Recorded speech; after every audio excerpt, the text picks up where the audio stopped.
Welcome to the Dan and Alan Review Stuff Show. I'd like to thank all of you for joining us. I am one of your hosts, Dan Burke. I am coming to you from parts unknown, off the beaten track. All whereabouts of my existence have been scrubbed from Google Maps. And as always, I am joined by my co-host, the Prince of Periodicals, the Duke of Discourse, broadcasting from the shores of his private beachside oasis, beautiful Oceanside, California. It is, of course, Alan Freeman. Alan, how are you? Well, as it turns out, my doctor gave me some news. I have to be separated from my Siamese twin, and the insurance just isn't going to cover it. And look out, Alan! Oh, my! It's hard to believe. Batman has just crashed through my skylight. You landed on Alan. What are you doing here? I am Batman. I can see that. Alan looks injured. Should I call 911 or... He'll be fine. Why didn't you use the door? Do you realize what this is going to cost me? That window was original. I will never find glass like that again. Be quiet. I am... Look, this place is a damn disaster. I just had it remodeled in that window. Shut up, I'm Batman. I can't afford this. Honestly, I just had this place redone and... I am Batman. Here, take this. Is that a bat wallet and cash? Are you rich? Well, this should cover the broken window, but... Stop talking about the window. Why are you here? Can I see a Batarang? Be quiet. I am tracking a dangerous criminal genius. No genius is here. Just me and Alan. Say, he looks really hurt. I told you, he'll be fine. The only crime I see is just breaking and entering by you. How do I know you're not the Riddler? Are you the Riddler in disguise? Hiding in this abandoned shoe factory? No, you are the Alan and Dan review stuff show. If I have to, I'll beat it out of you. Alan, the abandoned shoe factory is 2 blocks over. Damn GPS. This happens all the time. Okay, I have to go. Well, wait. Who's going to clean this place up? There's glass everywhere. Batman never cleans. Oh, okay, but thanks for the money. Say, though, are you really Bruce Wayne? No, I'm definitely not Bruce Wayne. No, that's crazy rumor. I think I need an ambulance. Wait. I am retreating to the shadows. Have a nice day, citizen. Okay, folks, on with the show. Welcome back to the Alan and Dan Review Stuff Show. Well, it's been a few days since our incident with Batman. We've got the studio cleaned up. Alan has recovered. He was unconscious for almost 30 hours, but he is okay. He seems to have all his faculties more or less. It's hard to really tell. But, Alan, how are you feeling? I'm a little woozy. My head. Whew. It's unfortunate because you are a huge Batman fan and you never got to meet him. I know. He didn't sound all that friendly, as it turned out. Well, you do have the memory because you have those 2 giant footprints on your back. I'll never forget. No, those eventually will work themselves out. I have an exciting topic for you today, though. The Batman 2022 movie, which we have both seen. This is a brand new movie directed by Matt Reeves, starring Robert Pattinson, Zoe Kravitz, Paul Dano, Jeffrey Wright, John Turturro, Peter Skarsgård, Andy Serkis, and Colin Farrell. Made for a budget of around $200 million. Alan, do you want to frame this one for our audience? Without spoilers, I would say that it's really dark, and it's supposedly Batman early on.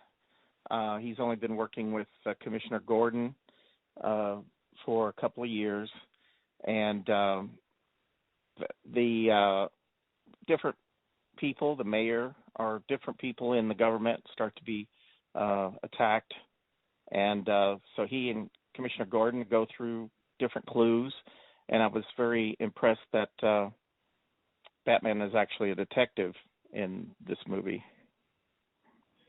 Yes, I like this one. In a couple sentences for me, this was like a serial killer who is leaving messages to Batman, is killing folks all over town, and Batman wants to, of course, solve who the heck is doing this. And by doing so, he is drawn into Gotham's criminal underworld. He has to confront different underworld figures because they have information he needs. And I thought that was really cool. Really loved the situations that they put Batman into. What did you think of the opening of the movie?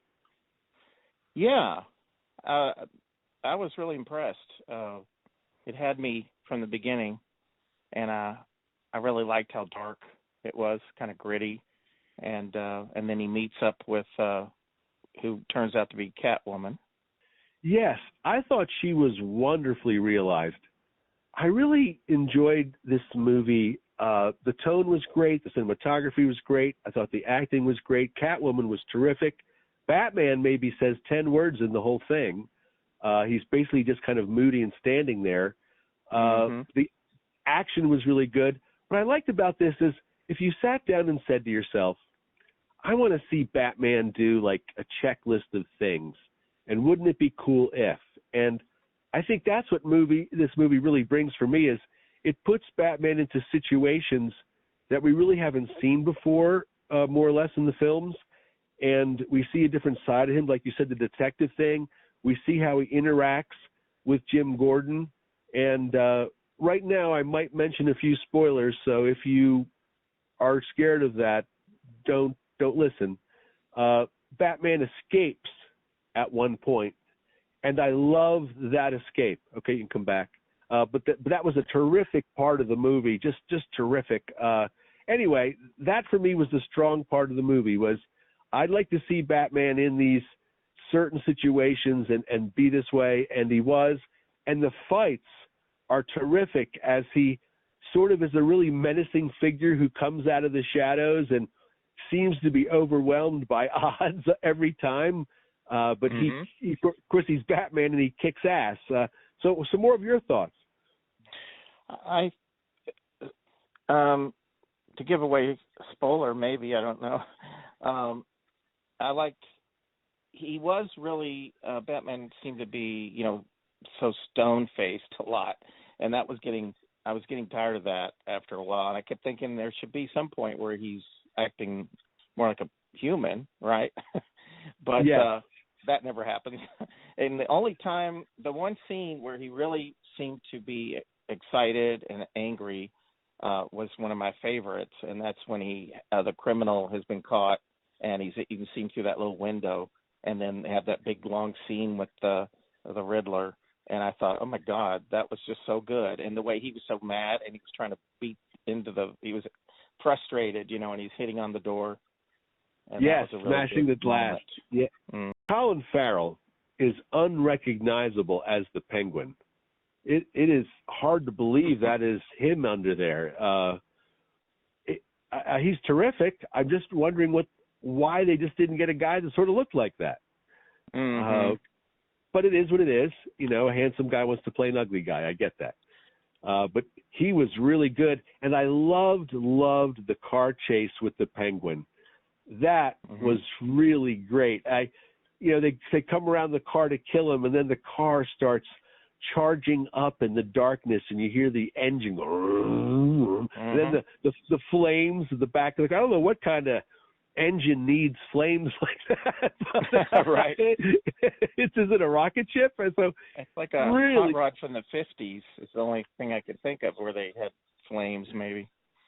Maybe. It's just cool as hell. So I liked it. I thought that, some things like Transformers is it's like you took just all this action and threw it at the screen like a big mess.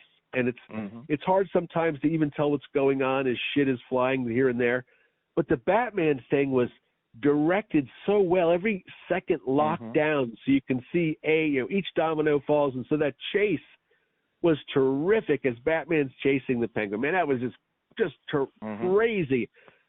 Now, I'll be all over the place. A criticism is after he catches the Penguin, he just interrogates him and walks away. Like, I'm thinking, in the car chase itself, the Penguin killed 12 people on the highway. He blows he blows up the giant truck full of gasoline. He flips the other cars and trucks, and so all these people die, and he's not charged with anything. At the end of the movie, he's just standing there free as a bird, so to speak. He's a bird. He's free as a bird. That's nonsensical. But you know, in a movie of utter greatness, there is some nonsensical things like there is in every movie. You know, you have to sort of suspend your reality. But that one itself, in a movie that was so grounded with consequences, that there was no consequences for the Penguin killing folks on the highway that night and shooting people, and I don't know. It seems pretty obvious he was a killer, but that was, you know, that's just one thing. I thought Pattinson's acting, just as you said, I mean, he just kind of stands there and he's kind of moody and depressed, and I think he's handsome. He looks good in the mask and the costume, no question.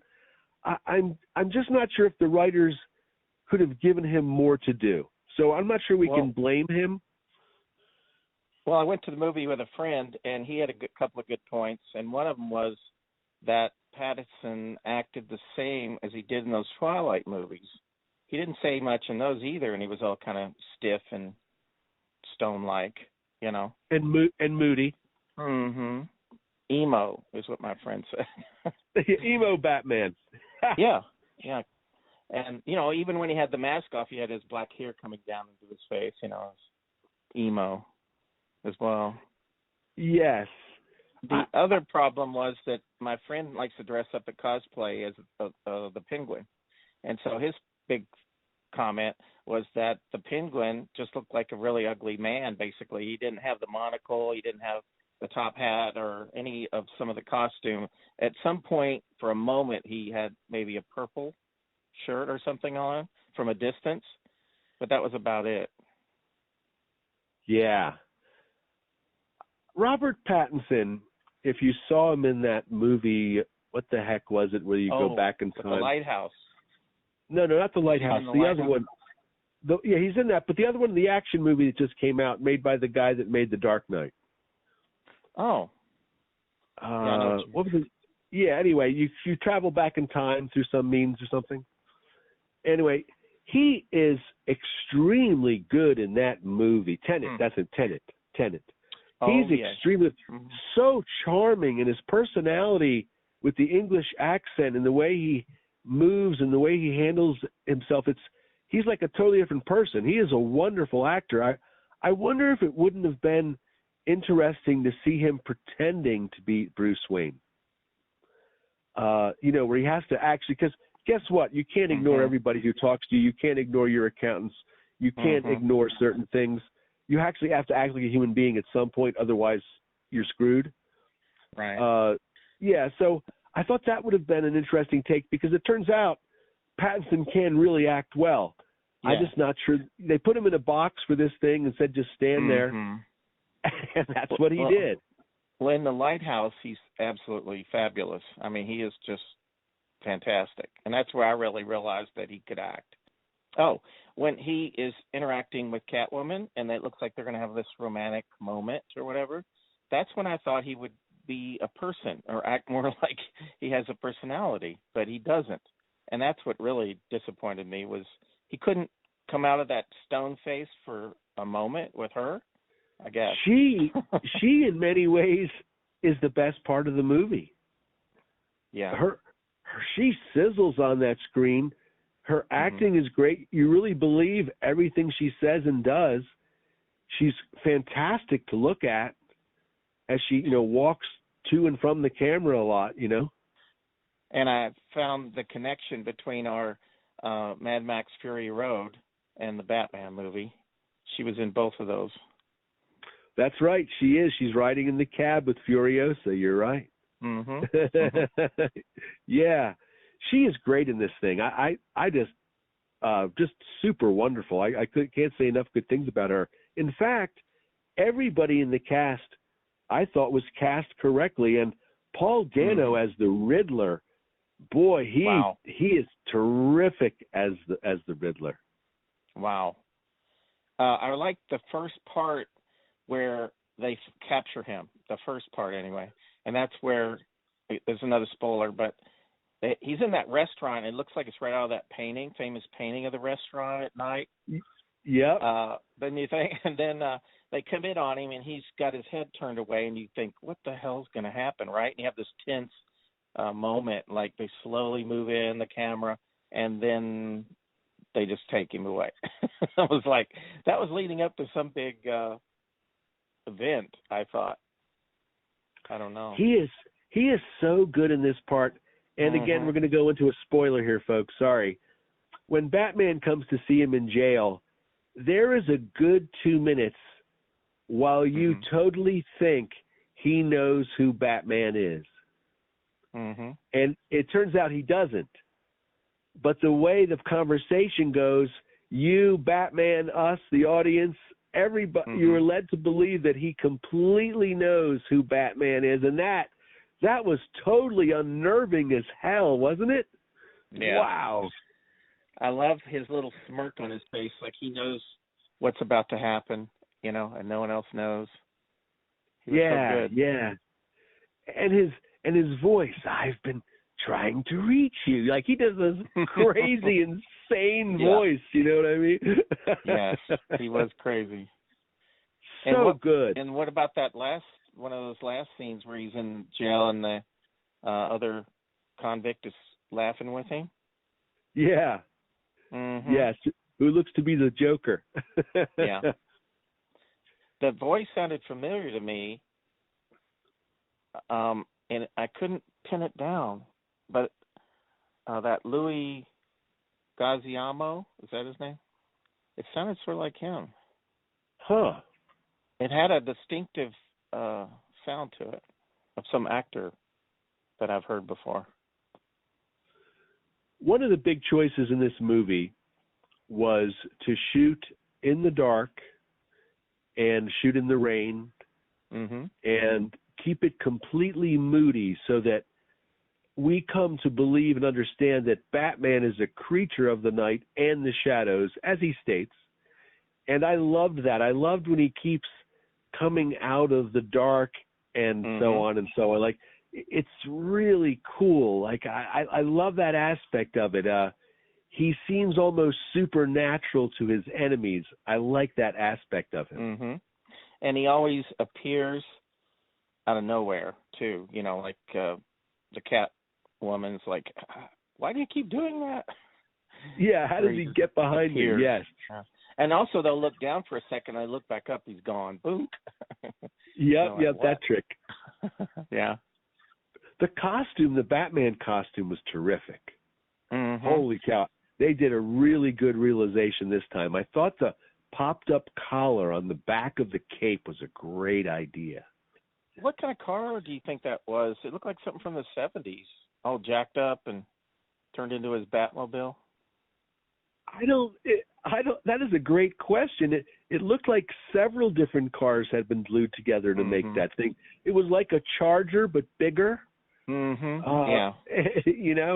And of course has a rocket engine on it, so been modified.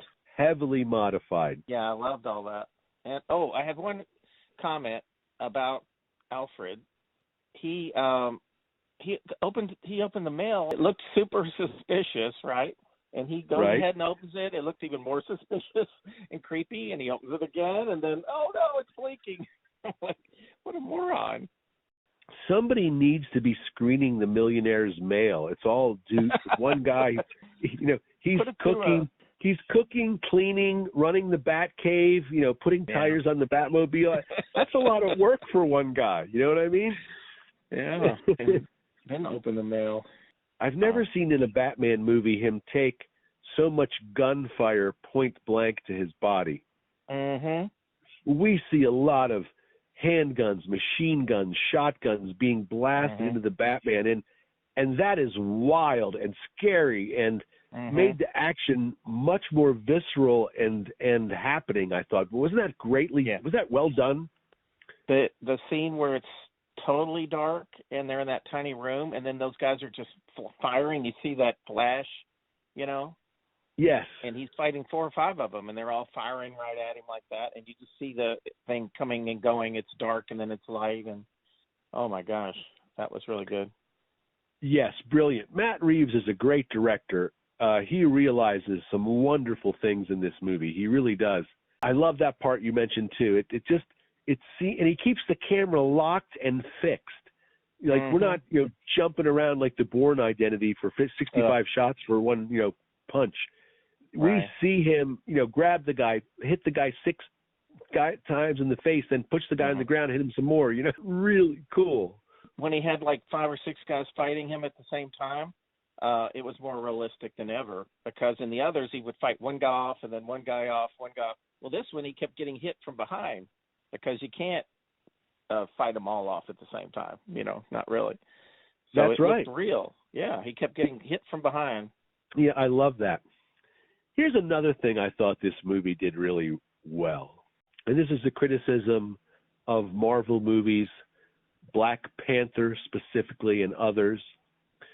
At the end of most Marvel movies, it devolves into a giant CG fight where it's the hero versus the villain, but they're and they are CG, computer graphic, and then they just fight, and it's a computer graphic fight. And and that's how they all go at the end usually. It's just a big fight, and everybody's leaping around, and Captain Marvel. Every movie follows this formula, and most egregious is like movies like Iron Man #2, Iron Man #3, where they're like, let's just get more Iron Men involved. And Iron Man #1 has the same ending I just talked about. They have 2 CG Iron Men fighting, but 2 and 3 really ramp it up where they have like 15, 30 Iron Men fighting. It's wacky.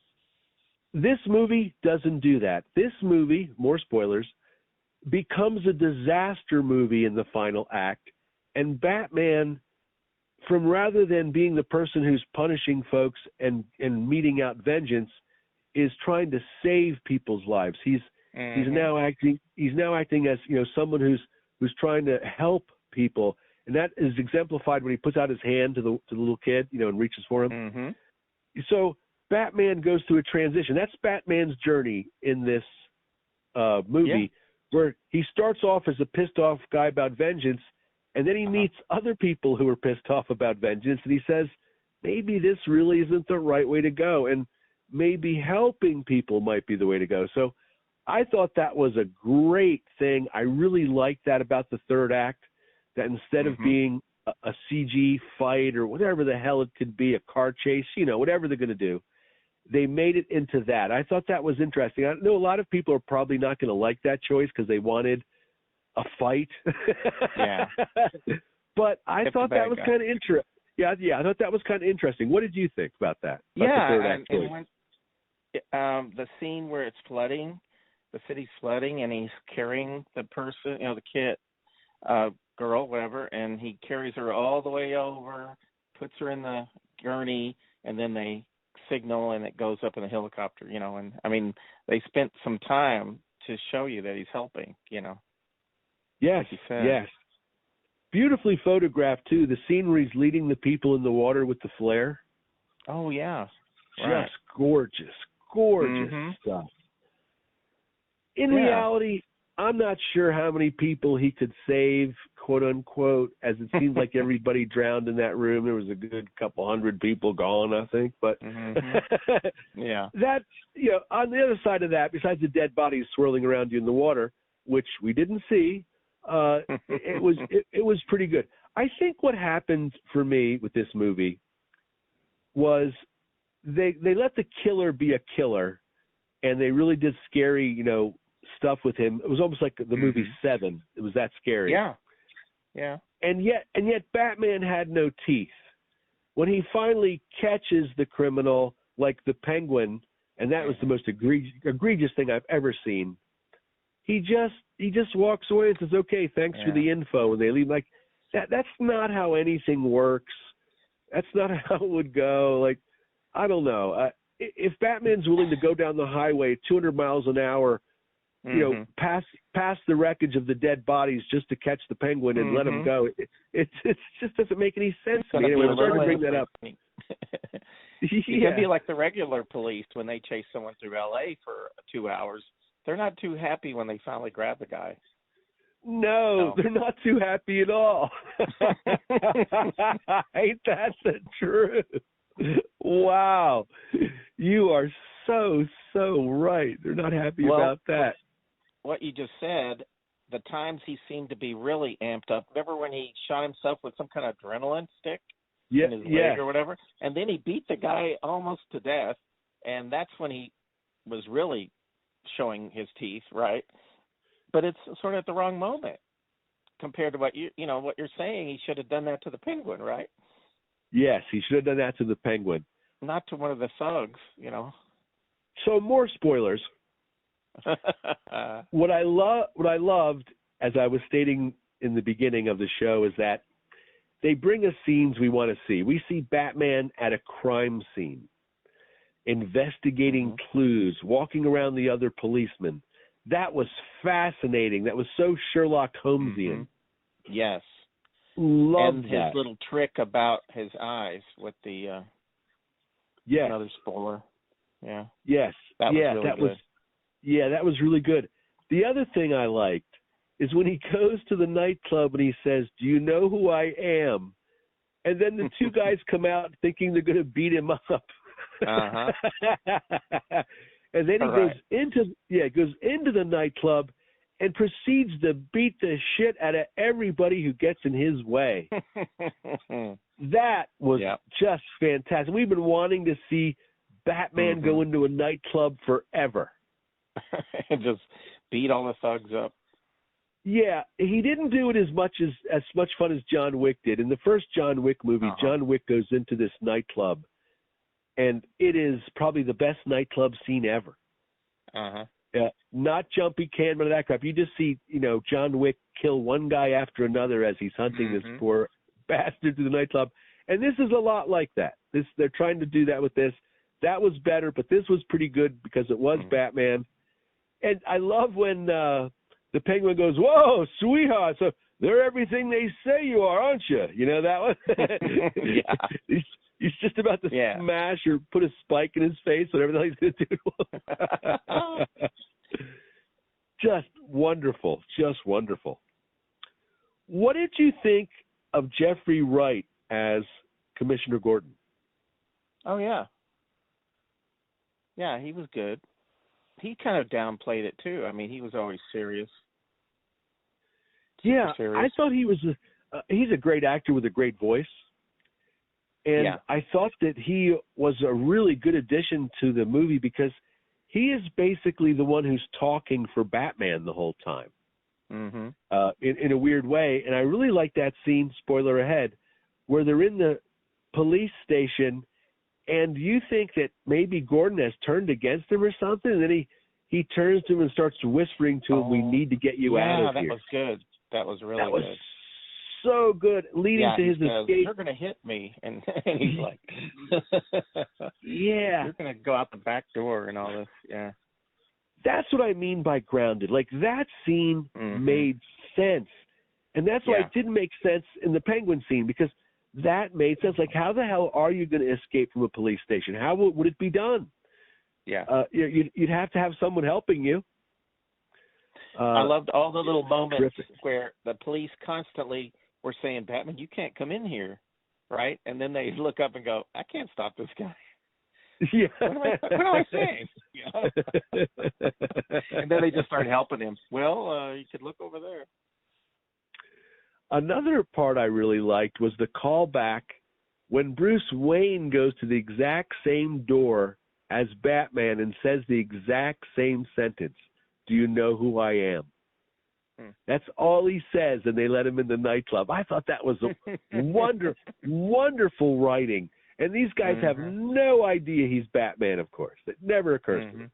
Also, when Commissioner Gordon, when at the beginning, when they kept going, "Why is he in here? Why is Batman looking at all those clues?" And he would always, make an excuse for him, and he had that connection, where he would let Batman just do whatever he wanted, basically. Yeah, he trusted him. I like that too. Mm-hmm. For fans of The Big Lebowski, there is actually quite a cool connection to The Big Lebowski in this movie. Tell us what that is, Alan. Isn't that crazy that we just talked about The Big Lebowski and the Mad Max Fury Road, and then this movie connects to those? It's freaking me out. John Turturro was the Jesus, the bowler in the purple outfit that turned out to be a pederast, as they called him in the Big Lebowski. But yeah, he's one of the huge gang leaders, I would say, in town. Yeah, he plays Maroni. He plays Maroni. Mm-hmm. Yep. Mhm. Yeah, I just couldn't believe it. I know, and I just seen The Big Lebowski the day before, so when I went in to see Batman, it's now that guy up on screen being the mob boss. It really took me by surprise. I know. Hey, he went from licking bowling balls to running the empire or whatever. He has a very small role in The Big Lebowski when you clock it as far as minutes, but his role is absolutely genius. His body language, the costuming, the way he taunts them, and the dude, like he just goes over. I will blank you in the ass on Wednesday, just like I will blank you on the ass. Well, here's a little thing I just remembered about The Big Lebowski is that there was always that big guy with the crew cut that was kind of holding him back, and they were cleaning their balls together and all that. He always had that guy next to him in The Big Lebowski. And I always thought that was a real bowler. I always thought in my mind that they had pulled a real bowler in because he never says anything. He's just there. But it turns out it was a guy that just got up, went to the audition with a bunch of other people and thought, what the hell, I live down the street or whatever. And he waited all day, and then they picked him. And next thing he knows, he's like his henchman or whatever in all those scenes. Great. Yeah. I love when we first meet John Turturro's character in The Big Lebowski. We get a close-up of the rings on his hands. And his one big nail on like some kind of gangster thing. Yeah. Yeah, but he has the championship rings on all his fingers. Yeah, all the fingers. That's so good. That's such a great touch because it tells you everything about him. Mhm. You know what I mean? What does he value most in life? What's important to him? It's so good, so good. But when I was saying how every male character eventually you find out is a loser, and then you find out that even he was too. With having to confess to all his neighbors and all that. Yeah. That was hilarious. That was hilarious. He starts up in his mouth and they cut to another scene. It's so good. Everything that guy Donnie touches in The Big Lebowski turns to shit.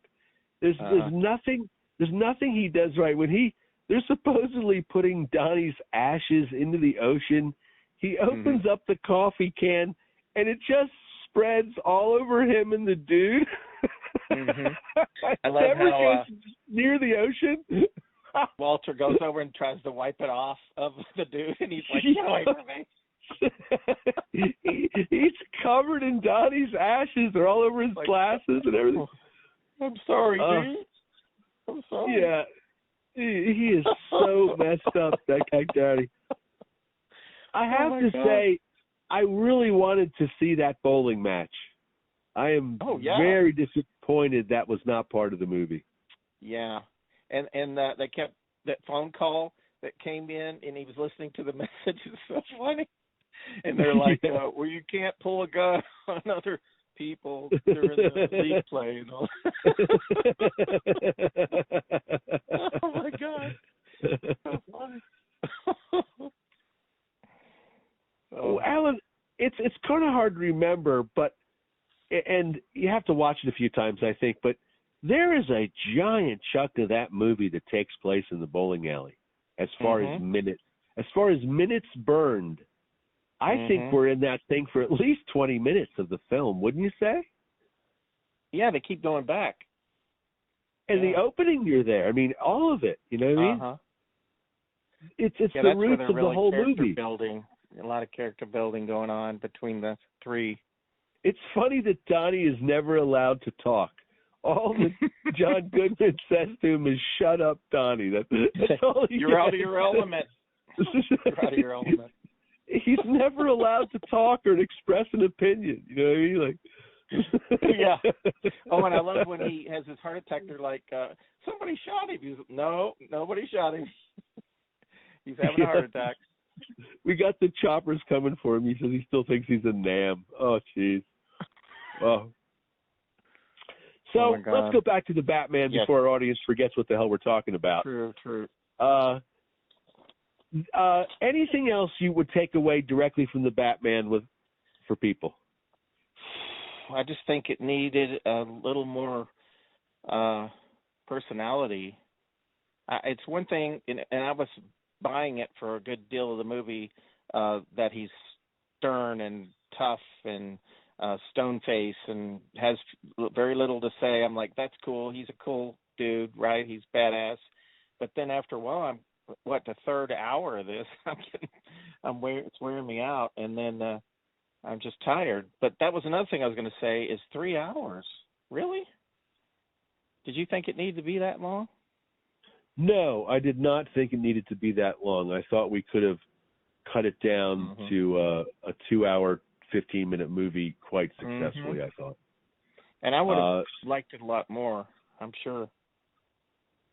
If it was shorter, tighter. One thing, Matt Reeves was shooting for something here. He achieved it. And so I think that, he wanted to have the scenes room to breathe. He wanted to be able to tell the whole story as he saw it. So we are getting a real singular vision here, which I like. I like the auteur movie director. This is like Gladiator with Ridley Scott. You know what I mean? Yes. This is just a terrific hero journey type movie. I think, yes, it could have been shorter. Is that a criticism? I guess it's a criticism. I'm not sure what I would have cut out exactly in the movie.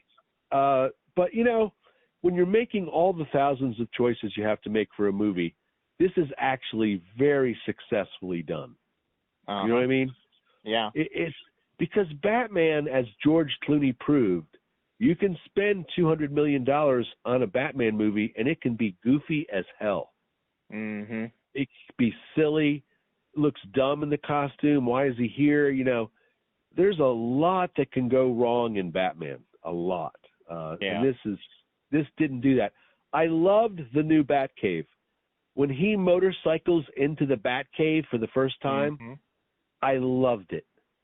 I was like, that is the Batcave. It's the best Batcave since the Batman TV show. I was just now thinking of when they were both on a motorcycle. He was next to Catwoman, and then she goes left and he goes right. I thought that was interesting how they had them separate. It's like we're going our separate ways now. Yeah. The movie's filled with a lot of that. I also liked that when Batman goes to the funeral, he stares at the little kid, and he realizes that little kid is exactly who he was. Yes. And even though he doesn't talk much in the Batman, there is a lot going on in the Batman's mind, and you feel that. You and feel he saved the Batman little boy in the at the funeral. When the car came in. Yeah. You feel the Batman thinking all the time. I have to say that's one thing. Even though Pattinson is standing there, because of the way the movie is directed, you can feel the wheels spinning in his brain all the time. And that I think that's book cool. Was Detective Comics. He was supposed to be a detective, and that's what I like best. I think was that he actually was solving the mysteries, along the way.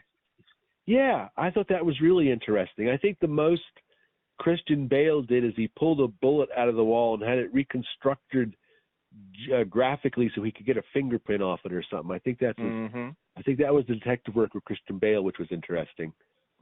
This was cool though. Yeah, the eyepiece he wears was quite a cool surprise. We really enjoyed that. Alfred was actually helping with all that deciphering the code, and you could tell there was some kind of backstory with Alfred in this one, where Alfred obviously was some mercenary or something somewhere, because he seemed to have a lot of scars on his face and a lot of weird skills. Another thing I thought they did well in this movie was they didn't retread Batman's origin. Now, we talk about Batman's origin. In other words, it's referenced what the hell happened to Bruce Wayne, as part of his life, but we don't see it, we don't live it.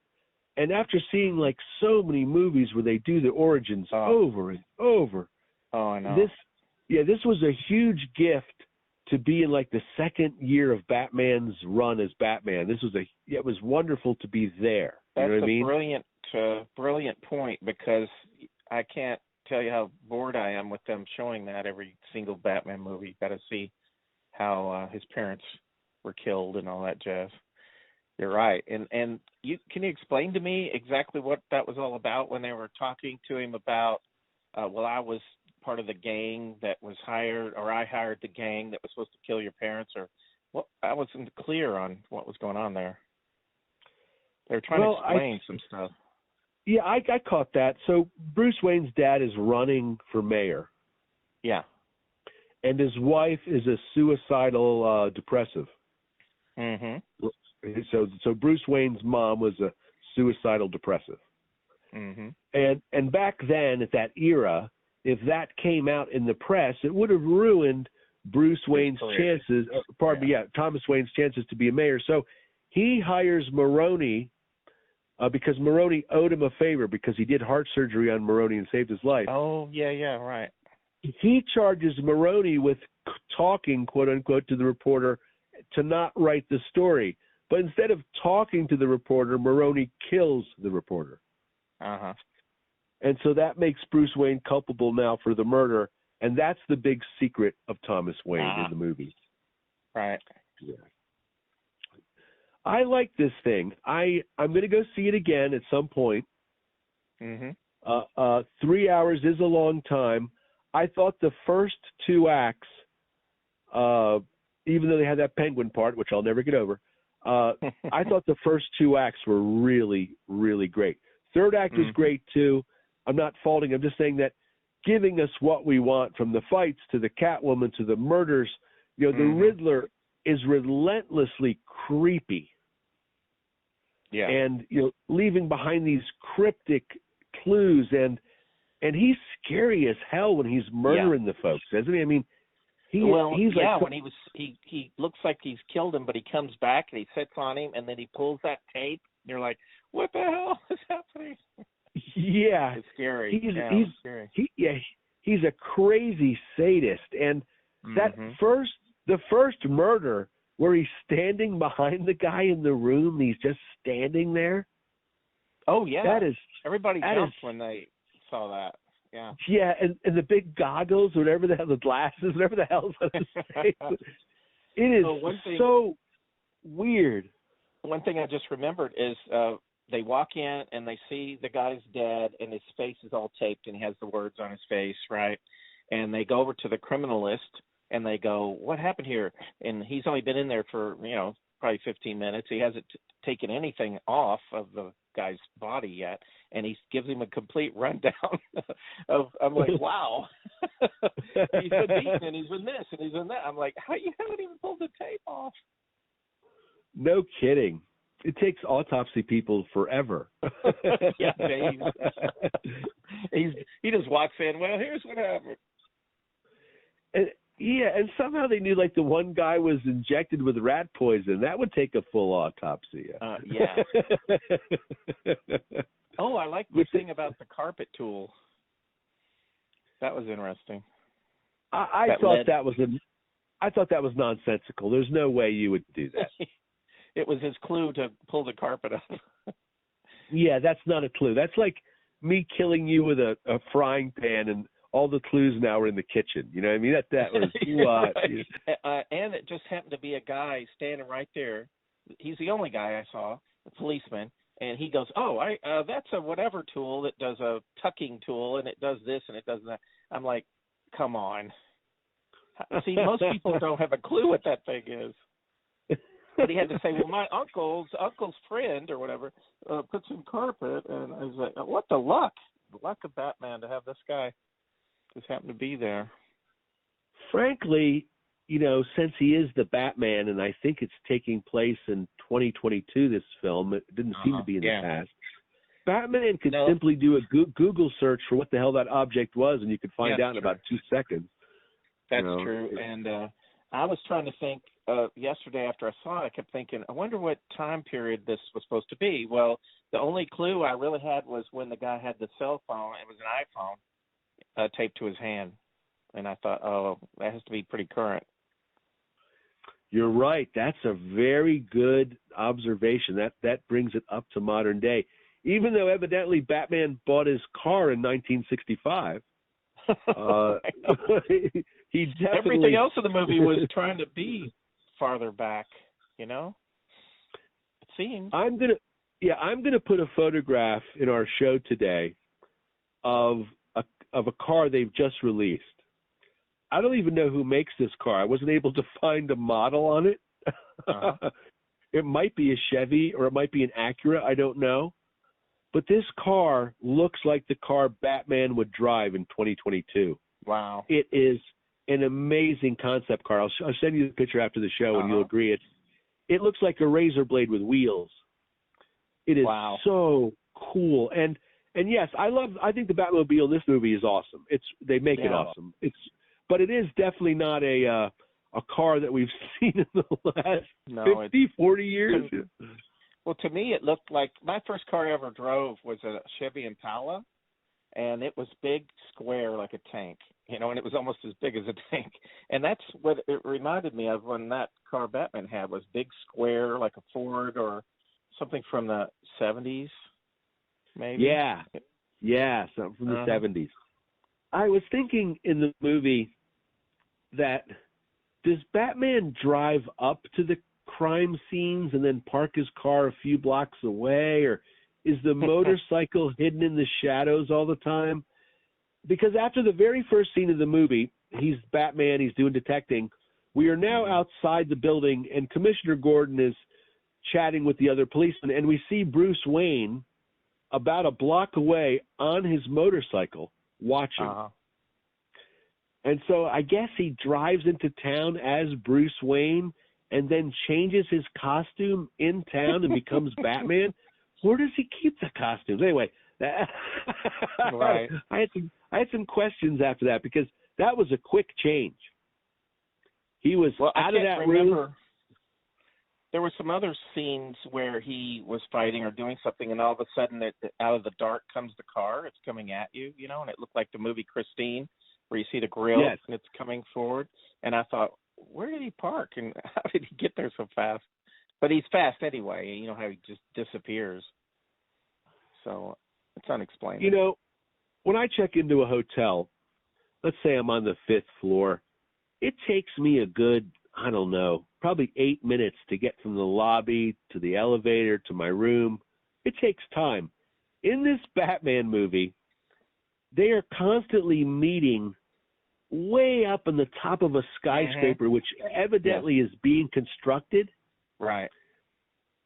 What it would take to get to a top of a skyscraper that's being constructed if you did not take the elevator is almost without parallel. Like, you'd have to be a world-class climber, expert, equipment, grappling hooks. I mean, it would just be hard to get that meeting. Like, hey, I'll meet you at the top. Can we meet anywhere else? Well, what about Catwoman? Yeah, as I'm saying, like, she has to do it. Like, guy all the way up there. Oh my God! It would take you about 45 minutes, even if you had the strength. You know what I mean? It's a long way up. They showed her coming down once. Remember, she was really fast. She came down the ladder and then jumped down to the ground. Yes, out of her apartment. When she first changes into the Catwoman, in fact, the scene that precedes the scene you just talked about, we see her changing into Catwoman through a window, and in the back we see her closet is all full of ropes and grappling hooks. It's like it's a peg wall full of them. It's only shown for a second, but I noticed that there's a whole peg wall full of her quote unquote contraptions. And I have a question about that. Does her roommate ever go into her closet to grab a shirt and go, what's all the grappling hooks and stuff? Like, How does that happen? Well, what did you give your final rating to the Batman? I'm going to give it like a 7, I think. I gave it an 8. I gave it an 8, and that's a real solid 8. I thought it was a good movie. I thought that they really tried. Again, Matt Reeves, the director. It's good they chose a guy with a singular vision, as opposed to the hodgepodge mess you get when you get like Joss Whedon's Justice League. Holy, whoa! The Snyder cut was so much better than the Joss Whedon cut. It really shows you how a guy who with the right vision can make something better than the other guy. It's everything's commercial. I'm not going to say it's not. Everything's to sell action figures and Hot Wheels. I get it, but sometimes a director will try to make a movie like Gladiator or something like this. That's a little different. I thought that was good. And same with Joker. I thought Joker was an auteurs movie. Yeah, that's what I was going to say earlier, that this movie, The Batman, to me it seemed like they watched the movie The Joker and they thought, oh my God, let's do Batman similar as far as gritty and dark and more realistic. You know what I mean? That would be like my next thought is like, let's do a Batman that's similar to the Joker in a way. Yes. Yeah. There used to be a television show. I don't know if you ever saw it. It was called The Tick. Did you ever watch that? Oh, yes. Yep. I thought that was a hilarious TV show. Yes. And Batmanuel, and they used to basically just meet in that diner and talk, And it was based on a comic. Liberty. Yeah, I had the comic book, some of them. Yeah, they made a second series, which I didn't like nearly as much, but the first series I've watched several times, and boy, that is a great, great show, because what that show does is it deconstructs what you're just talking about. In other words, if you were a superhero, you would have to eat. There would be downtime. There would be articles written in the newspaper that you wouldn't like. Right. It focused on the sort of mundane, but not always, aspects of being, a superhero. And the villain, I forget, but there was something about the villain. He was too old to be a villain, but he was still threatening folks, but he was way past it. Right. It was just so well done. And anyway, when I see this movie, I see something like that Tick TV show is the other side of the coin, where someone who understood, superheroes and then was able to deconstruct them a little. You know what I mean? Well, that's a lot like Peacemaker, which I'm waiting for you to somehow see that so we can review it, because that's one of my favorite shows that's similar to what the Tick and all that, where they know that they're crazy in a way, Right, and they go in and they lean into it. They lean into the craziness. Yeah. Well, we're here talking about Peacemaker. Let's chat about it for a minute. What did you think about Peacemaker? You loved it, right? Yeah, I loved it. And I thought that Cena was John so Cena, perfect. Yes, and he seemed like he was enjoying every minute of it. That's what I like, Like he's just loving it. Is my impression that I'm getting from his acting, Yeah, there's a vibe. There is a vibe with him, and I can't explain it. But it's like that someone got an extra ticket to go on the field trip, and he's really happy about it. As opposed to actors like Harrison Ford or even Bruce Willis, who look like, oh, I'd rather be anywhere else doing anything else but this acting. He seems like, even though he's acting as the crazy Peacemaker, he seems genuinely childlike happy to be there, and you can feel it rubbing off him, can't you? Isn't it funny? Yes. Yeah, and I love that. Yeah, he's like the guy you want on the crew. His motto: he'll kill whoever he has to kill to keep the peace.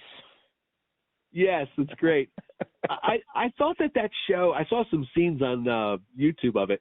What I really loved about that, there's a couple great scenes. There's a soliloquy he gives to an old man who keeps mocking him about Batman and why Batman should kill people and stop being a pussy, you know. Yeah. And they have one where he's like, "Don't you have a super villain?" And he goes, "No." And he goes, "They all have super villains." He goes, "Well, mine are all dead." Yeah. I also thought it was really funny. There's like this little guy in the show called Judo Man or something. Yeah. And he beats the living shit out of those guys. It's really he's like funny. 5 feet tall. That's just so funny. A little tiny man beating that big man up. It's funny. Do you think there's room for a season 2 of that show? God, I hope so. Well, they let it at the end. They leave it to where it definitely can continue. You know, they always do that. What's the plot of the Peacemaker show? There are these creatures from another planet, and they call the butterflies, and they look sort of like a grasshopper with big wings, and they crawl into their mouth, and then they take over your mind, and then you do what they basically are telling you to do, you know? And so as time goes on, you start to see that there's like 5 or 6 people in the crew that with Peacemaker and the Vigilante, and then there's the guy that looks like he's just got a beard, like he looks like a gamer, but he just works there, and he goes on the venture with them. He doesn't have a costume, you know. And then the girl, the blonde, looks like a secret agent or something. She's got the black tight outfit on. Then they have the black girl that's like an overweight black girl that her mom, it turns out, is the one in the Suicide Squad that's controlling everyone. That's the leader, you know, behind the scenes. Yeah. And anyway, they're all there to stop. And there's a black guy, too, that's running the whole group. And they're all there to track down these butterfly creatures. And when they kill the person, the butterfly climbs out, and then they shoot it or try to capture it, you know. And they think that these butterfly things are going to take over the world, you know, eventually. Take over everyone. How do they defeat them? How do they win? Well, it turns out that those butterfly creatures don't have any food, and the only thing they can eat, it looks like honey, and they have a huge underground room, massive. There's this big creature, it looks like something out of a Jack Kirby comic book, and it's got big bulging eyes. It's got a huge body like a caterpillar, you know, but it's massive, and it's floating up in the air, and they're milking it, and it's creating that honey stuff that they're shipping out to the people that have been taken over by the butterfly, you know, all over the world. And so they go to destroy this thing so they won't be able to eat, you know, so it'll eventually kill them. Wow, that's a crazy plot. Wow. And James Gunn wrote the whole thing. He wrote the whole 8 episodes, yeah. You know, it's got a 95% on Rotten Tomatoes, which is crazy high. It's so good, and of course it reminds you of Galaxy, Guardians of the Galaxy, because he wrote those too. Yes. And directed them, yeah. So it's a similar weird characters doing weird things. I really need to get HBO Max someday so I can see that. That's for sure. Oh, I know. It's so good. I think I even rewatched a few episodes. I was going to rewatch the whole thing. From the clips I've seen, the tone looks perfect, and it looks so very funny. The whole thing's a comedy, right?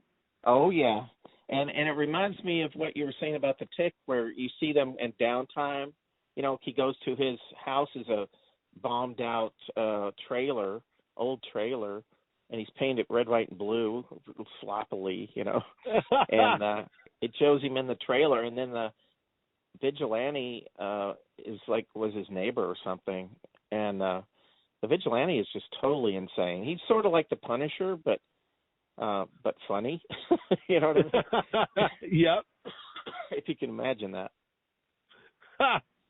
And it shows them just hanging out and stuff and talking. A lot of the show is that, where they're just sitting and having a meeting and then they'll go in an argument over nothing for 15 minutes. Two guys who are doing something. I think like Pulp Fiction was the first one where they're running around town shooting people in the head, but meanwhile they're arguing about cheeseburgers.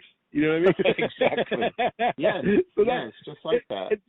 Yeah, the Peacemaker, they're running around killing people, and meanwhile they're arguing very petty amongst themselves. Yeah. Yes. Yeah. Yeah, and then they have scenes where they go out to just blow up stuff for the fun of it. They're like out in the woods shooting old washing machines and refrigerator, and they're just having this little montage of destroying things. Yeah. I know that kind of comedy isn't for everybody, but it's definitely for me. And when there's so many movies and TV shows that don't understand comedy, that it blows my mind. Like, this is the, like every sitcom made, it seems, in the last 25 years has just been the same plot. The husband is kind of a doofus. The wife kind of puts up with him.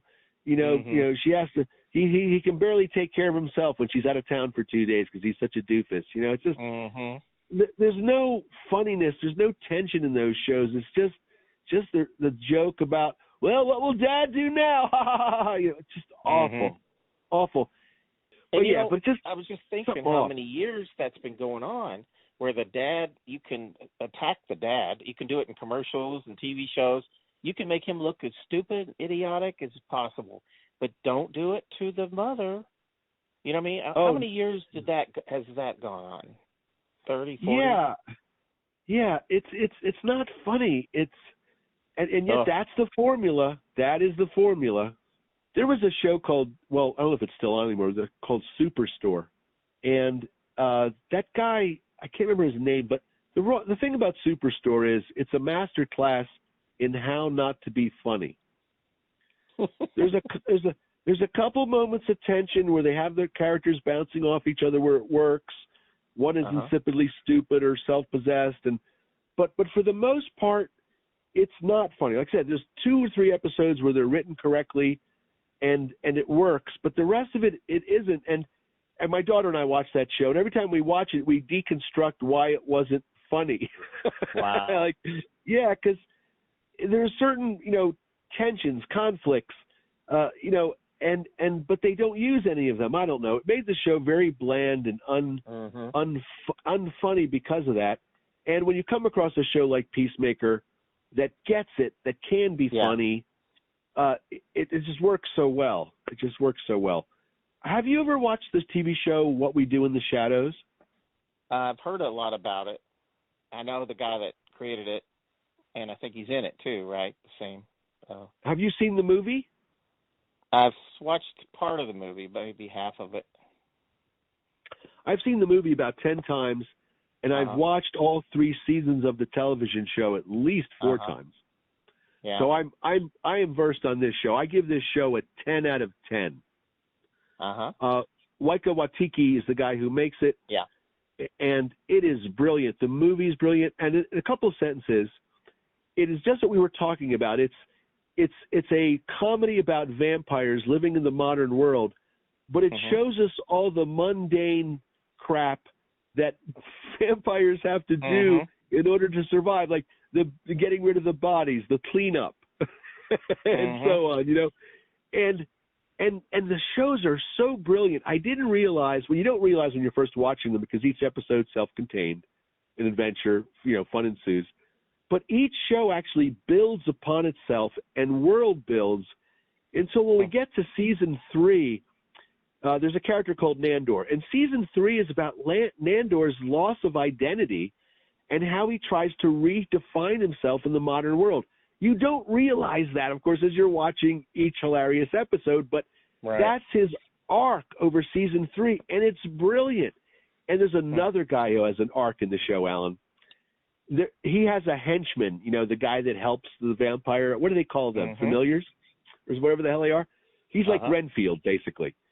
That guy's journey is brilliant because he's always pissed off and angry that he's not being made a vampire. He's been led on now for 10 years, and he, any day now he'll be made a vampire, but he never is. And Right. so he's always complaining and complaining about wanting to be a vampire and having to clean up and everything. He is great. And so over the course of the three seasons, it turns out that he has Van Helsing blood running through his veins, and he is the world's greatest vampire killer. Oh, no. Man. Yes. So at first he keeps accidentally killing vampires by mistake because he's so good at it, right? But then later he wants to have activities outside the house. So he joins a meetup group about, I forget what the topic is. It's some topic, but they actually turn out to be a vampire hunting group in disguise. And so now he goes out with them to hunt vampires.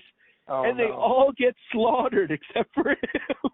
It is so funny, Alan. That particular show is just laugh out loud funny. Oh my God, it's so good.